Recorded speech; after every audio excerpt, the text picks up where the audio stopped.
John chapter 10, verse 11. I am the good shepherd. The good shepherd lays down his life for his sheep. The hired hand is not the shepherd and does not own the sheep. But when he sees the wolf coming, he abandons the sheep and runs away. Then the wolf attacks the flock and scatters it. The man runs away because he is a hired hand and cares nothing for the sheep. But the good shepherd, I know my sheep, and my sheep know me. Just as the Father knows me, and I know the Father, I lay down my life for the sheep. I have other sheep that are not of the sheepfold. I must bring them also. They will listen to my voice, and they shall be one flock and one shepherd. The reason my Father loves me is that I lay down my life only to take it up again. No one takes it from me, but I lay it down of my own accord. I have authority to lay it down and authority to take it up again. This command I receive from my Father. Amen. Thank you. Welcome to the next installment. You have something quite special this morning, whether you know it or not. You probably don't, but it's special for me. 2 weeks ago, Jem was speaking. So if you don't know, Jem is my dad. And he was talking about the gate. This passage directly comes after that. So it's a bit like it's a special father-son moment here. It's a kind of passing on of the baton, you might say. So in true father-son's fashion, settle in for pre-prepared tangents, awful jokes. No, I'm joking. I'm joking. There's a lot to unpack. But while I was preparing this, God kind of highlighted just 3 things that I wanted to kind of walk you through. So the first thing is, if you're writing, it's good shepherd versus hired hand. What comes to mind when you hear Jesus comparing the good shepherd and the hired hand? What comes to your mind? See, the hired hand, he's only in it for the money. Can I go further, though? I want to challenge you on this one. How many times have you been in a friendship, a relationship, a situation that only you benefit from? You're only in it for what benefits you. I'm only in it for the money. I'm only in it for what I can get out of it. And just to push the challenge a bit further in that second bit, how many times have we walked into church and gone, I'm only here for what I can get out of it? It's completely rhetorical and between you and God. Have we had that same attitude as the hired hand?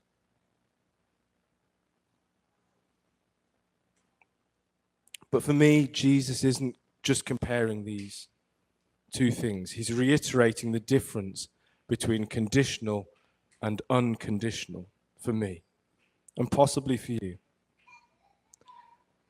The hired hand doesn't care about it. He has no kind of buy into it. He's there on the condition that he gets paid at the end. It even, he won't fight for the sheep. He won't come. When the wolves come, he runs. Have you ever heard this phrase? It's above my pay grade.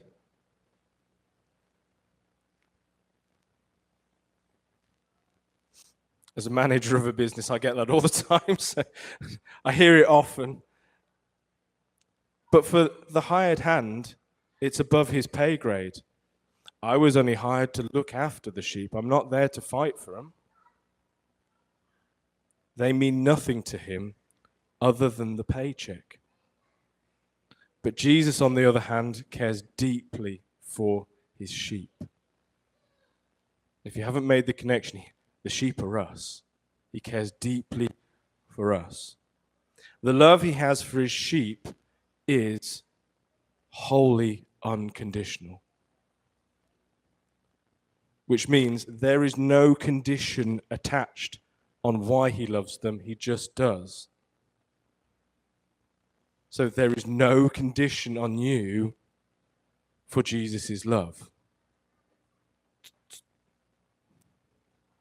He loves you because he loves you. And he's prepared to fight for them. He's prepared to sacrifice himself for them. You see, unconditional love, unconditional friendships cost you. They cost you because it costs you time.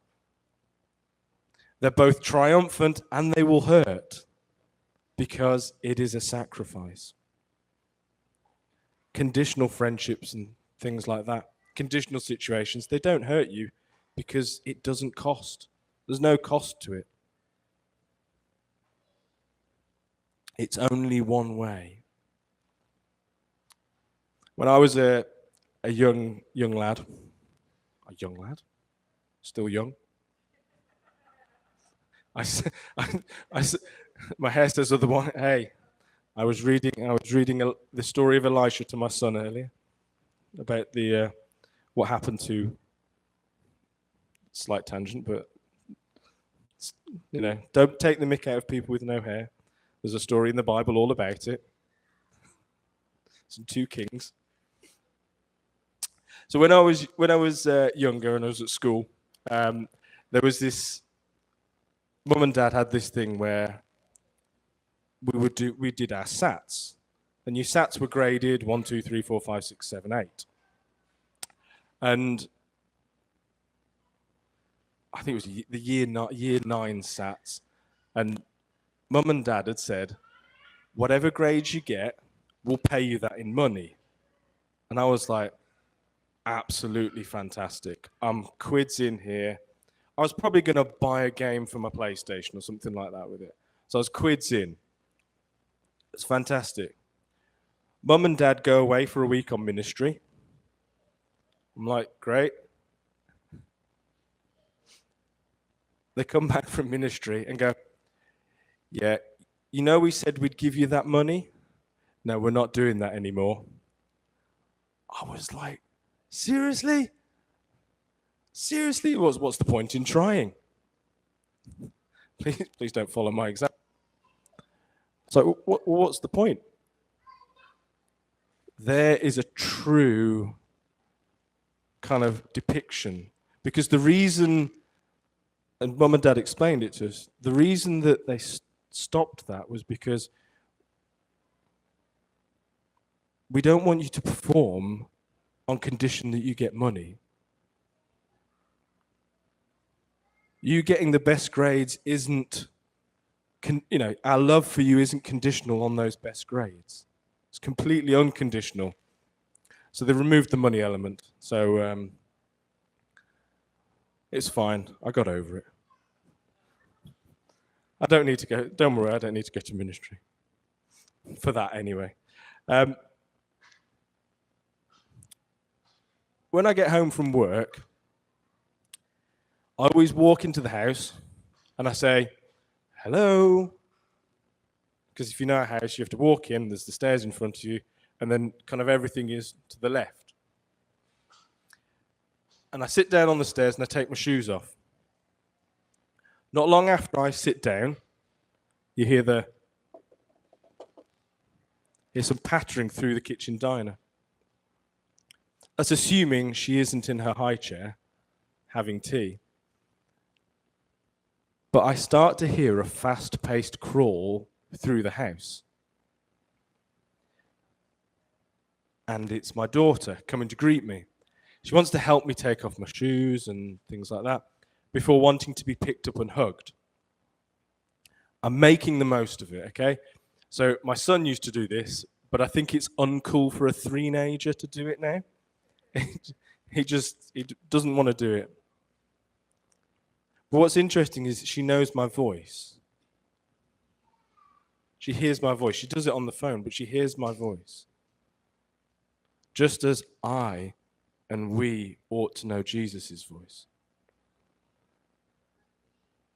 Do you know his voice? Do you know his call? If not, don't worry, because we'll make time for that at the end. And have you ever taken a step back and kind of looked at the church as a whole? I do it sometimes, and I get quite geeky about it and start researching different things. So you start researching, what does it mean to be Orthodox? What does it mean to be Pentecostal? What does it mean to be a Presbyterian? What does it mean to be a Lutheran? What does it mean to be a Calvinist? What does it mean to be an Anglican? And on, and Baptist and Methodist, and on and on and on and on and on. And you look at it and you could say, wow, Jesus has a lot of flocks of sheep, doesn't he?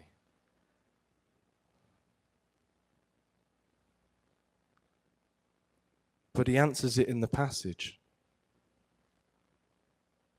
There is only one flock.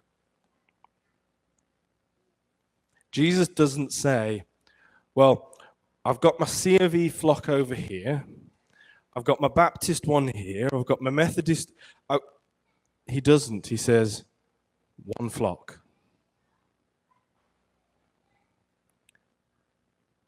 And one shepherd. See, when we talk about joining in with the churches across the country, across the world, we don't just stand here and go, well, we're only joining with the C of E because we're the C of E. It's not what we mean when we say that. What we mean is we're joining with every church across the world that is following the ways of Jesus Christ, following the ways and the footsteps of Jesus Christ, irrespective of smell, color, creed, whether they wear a hat or don't wear a hat in church.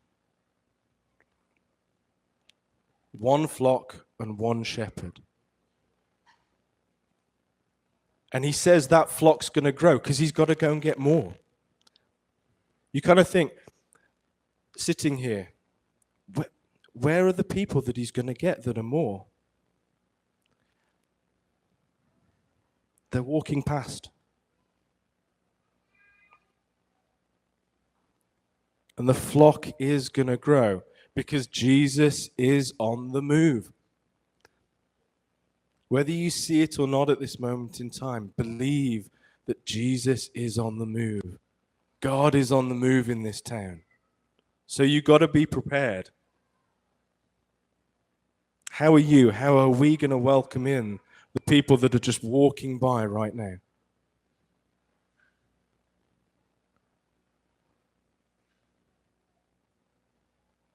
How are we going to welcome them into the flock as well?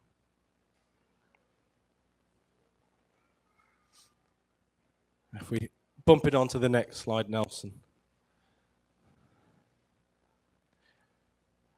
So that there'll be at least one person who recognizes this picture in the room.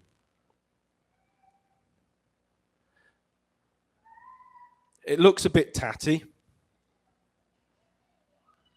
but that cross is on a hill in quite a deprived area of Dudley.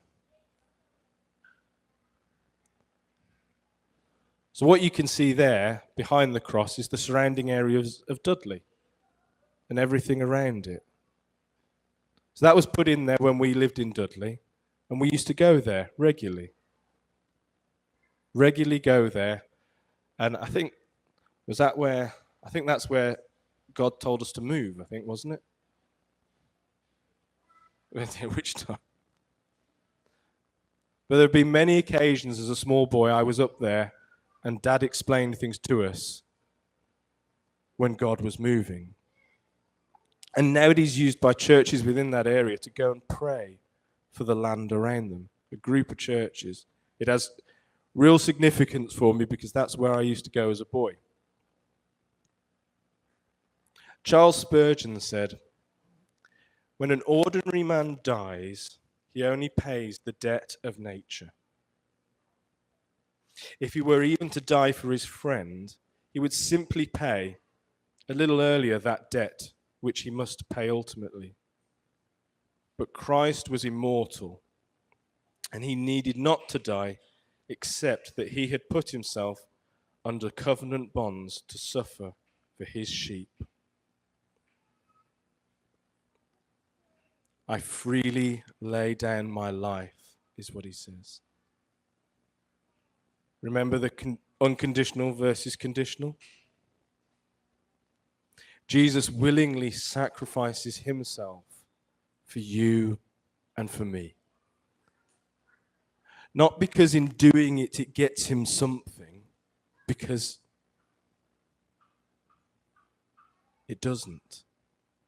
He does it because he loves his sheep. He loves you, he loves me, and you are worth it. The gospel, or the good news, is simple. It is simple. In my mind, anyway. We can overcomplicate it, I think, but in my mind, it is simple. I was a sinner, and ultimately, the debt owed by me is that of nature. It is of death. But, and it is a big, big one, because of that, Jesus took that debt that was owed by me and took it on himself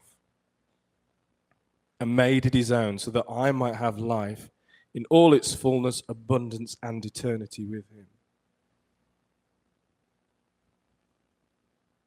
Ultimately, our debt was that the debt was that of nature. But Jesus took it on himself so that you might have life in all its fullness, abundance, and eternity.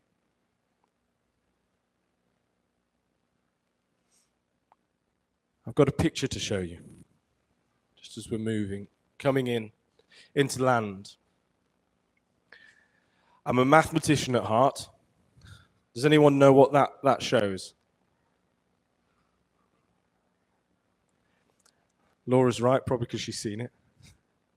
So that is all the connections in the Bible. Every single connection. So when we look at the Bible, and we look at the gospel, and we look at the stories of Jesus, and we look at stories across the spectrum, it shows it's not just an ordinary storybook. It's more than that. It is a living, breathing word. And do you know how many connections there are? There are 63,779 connections.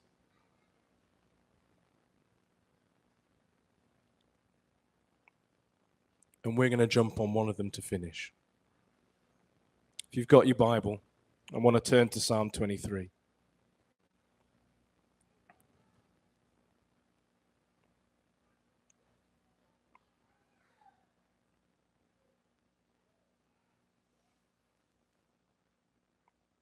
And just allow this passage to just kind of sink in. Just to sink in from the kind of viewpoint of Jesus' love is unconditional for you. Jesus, as the good shepherd, unconditionally loves you, unconditionally sacrificed himself, willingly sacrificed himself for you. The Lord is my shepherd. I lack nothing. He makes me lie down in green pastures, and he leads me beside quiet waters. He refreshes my soul. He guides me along the right paths for his name's sake. And even though I walk through the darkest valley, I will fear no evil.